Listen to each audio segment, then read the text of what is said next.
नमस्कार. ओंकार क्लासेसच्या सर्व विद्यार्थ्यांचे बायोलॉजीच्या या व्हिडिओमध्ये स्वागत आहे.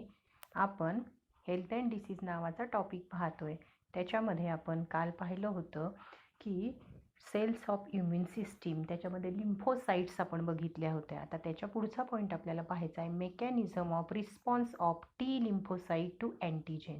दोन प्रकारच्या लिम्फोसाइट्स आपण पाहिल्या होत्या, टी लिम्फोसाइट आणि बी लिम्फोसाइट. त्याच्यापैकी आता रिस्पॉन्स पाहायचा आहे टी लिम्फोसाइटचा अँटीजेनला. अँटीजेन म्हणजे बाहेरून एंट्री केलेला कुठलाही फॉरेन सबस्टन्स, मग तो पॅथोजेन असेल, डस्ट पार्टिकल असेल किंवा अन्य काही असेल.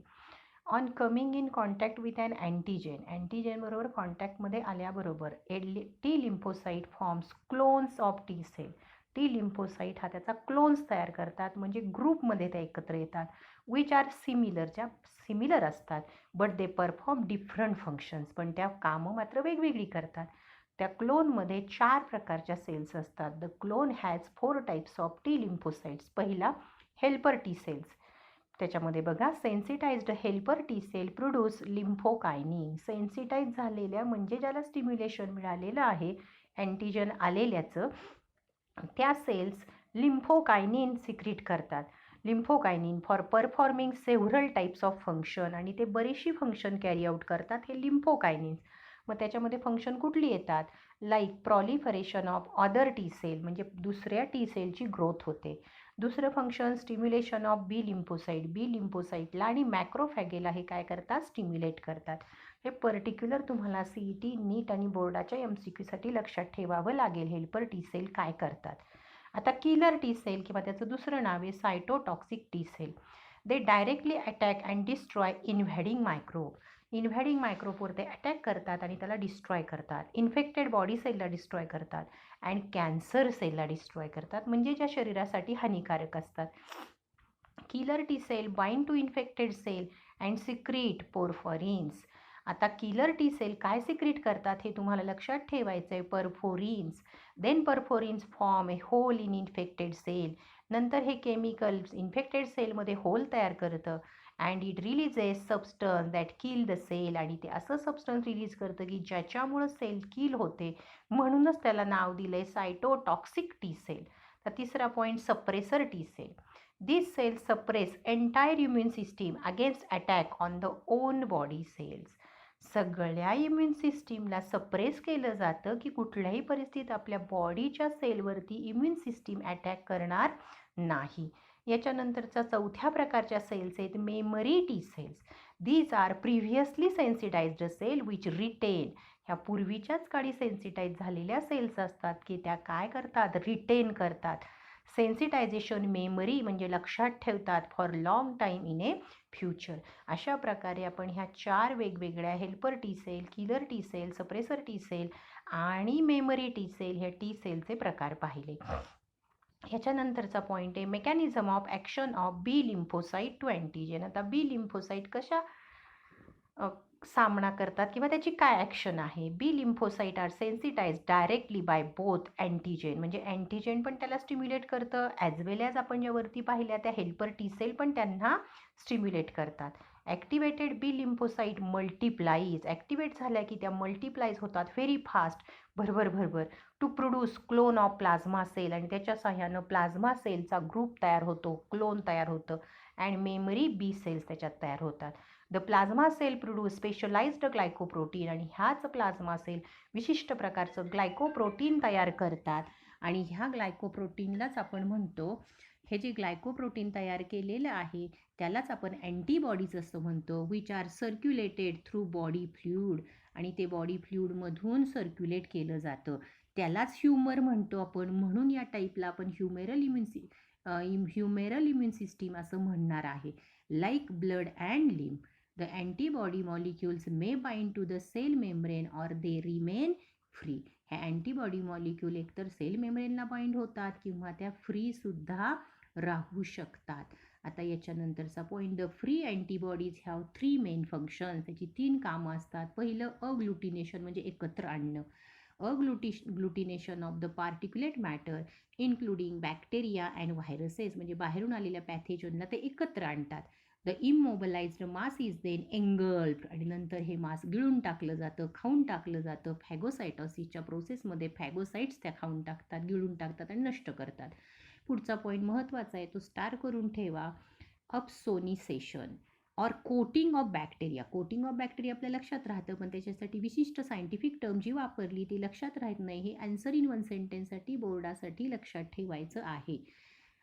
or coating of bacteria to facilitate म्हणजे हेल्प करणं देअर सबसिक्वेंट फॅगोसायटोसिस बाय मॅक्रोफॅगे. याचा अर्थ मॅक्रोफॅगे बॅक्टेरियाला गिळून टाकत असताना त्याचं जे वरचं कोटिंग आहे त्याच्यामुळे त्यांना ती प्रक्रिया करणं सहज सोपं जात नाही, म्हणून अगोदर त्याचं कोटिंग जे आहे त्याला कोटिंग केलं जातं आणि मग ते मॅक्रोफॅगेच्या साह्यानं गिळून टाकलं जातं. Neutralisation of toxin released by bacteria. Bacteria जे टॉक्सिन रिलीज करतात त्याचं न्यूट्रलायझेशन ह्या सेल्स करतात. Example tetanus toxin. Each antibody is specific for particular antigen. ठराविक अँटीजेनसाठी ठराविक अँटीबॉडी असते. आता दुसऱ्या प्रकारच्या सेल, पहिले आपण लिम्फोसाइट पाहिले, आता दुसऱ्या प्रकारच्या cell antigen presenting cell. Antigen presenting cell engulf invading pathogen and process the antigen. Engulf करतात आणि त्याच्यावर प्रोसेस करतात. Then the processed antigen are presented on their own surface. त्याच्या सरफेसवर त्याला प्रेझेंट करतात. These cells are able to deliver simultaneous stimulatory signal आणि याच्यामुळे स्टिम्युलेटरी सिग्नल मिळतो that is necessary for activation of helper T cell. Which kind of immunity provided by vaccination. आता व्हॅक्सिनेशनमुळे कुठल्या प्रकारची इम्युनिटी प्राप्त होते ते आपल्याला पाहायचं आहे. Why are vaccines considered as antigen containing material. त्याच्यामध्ये अँटीजेनच असतात. How are vaccine produce. Vaccine कसे तयार केल्या जातात. Who was Edward Jenner. Edward Jenner असा सायंटिस्ट आहे की त्यांनी पहिल्यांदा स्मॉल पॉक्ससाठी अँटीजेन तयार केलेलं होतं. आता पुढचा पॉईंट आपल्याला पाहायचा आहे vaccination. Administration of vaccine that is inactivated pathogen or antigenic protection of particular pathogen. To protect against a particular pathogen is called vaccination. सध्या आपण सगळेजण कोरोनाच्या व्हॅक्सिनची प्रतीक्षा करतोय बघा. त्याच्याशिवाय आपल्याला सहजासहजी जगभरामध्ये वावरणं सोयीचं होणार नाही आहे, हे सगळ्यांना माहीत झालं आहे, कारण कोरोना हा डिसीज सगळीकडे फार मोठ्या प्रमाणात पसरत आहे. The body's immune system helps to protect against pathogen that cause infection. It is an efficient system most of the time. It either keep microorganisms or track them down and gets rid of them. rid of them म्हणजे त्याच्यापासून मुक्तता मिळवली जाते. However, some pathogen can overwhelm the immune system. When this happens, it can cause serious illness. त्याच्यामुळे illness येतो, म्हणजे काही वेळेला हा पॅथोजेन आपल्या इम्युन सिस्टीमलाच गारद करतो.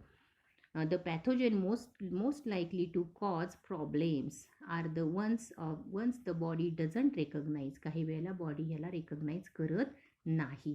Vaccination is a way to teach the immune system.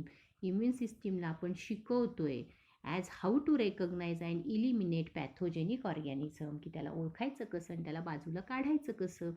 That's why body is always prepared if you are ever expose. आणि तेव्हा जेव्हा तुम्ही एक्सपोज होणार आहात तर व्हॅक्सिननी तुम्ही सेफ असणार आहात. Vaccination is an important form of primary prevention. हे एक प्रिव्हेन्शन आहे that can protect people from getting sick. आजारी पडण्यापासून वाचवतं, म्हणून लहानपणापासून आपल्याला वेगवेगळ्या लसी दिल्या जातात, त्यालाच व्हॅक्सिन म्हणतात. Vaccination has allowed us to control disease like measles, polio, tetanus and whooping cough that once threatened many lives. म्हणजे हे लाईफसाठी घातक असे आजार आहेत, त्याच्यासाठी आपल्याकडे लसी उपलब्ध आहेत, त्या लहानपणापासून मुलाला दिल्या जातात. It's important that as many people as possible get vaccinated. Vaccination doesn't just protect individual.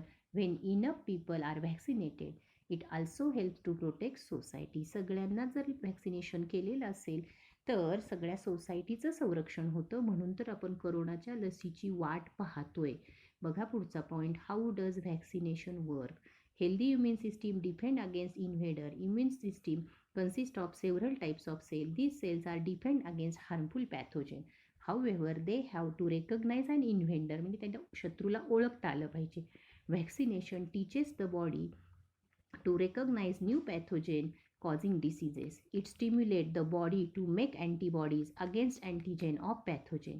It also prime primes immune cells to remember the types of antigen लक्षात ठेवायला. This allows a faster response to the pathogen in future. Vaccine work by exposing you to a safe vaccine to safe version of the pathogen. Vaccine may be in the form of vaccine वेगवेगळ्या प्रकारचं असू शकतं. पहिला a protein or sugar from the pathogen. दुसरा आकडा a dead or inactivated form of pathogen. तिसरा point toxoid containing toxin produced by पॅथोजननी तयार केलेलं टॉक्सिन त्याच्यापासून टॉक्साइड तयार करतात.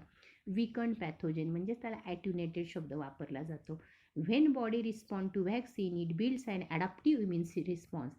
This helps to equip the body to fight off an actual infection. ज्यावेळेला इन्फेक्शन होतं त्याच्यापासून आपण वाचू शकतो.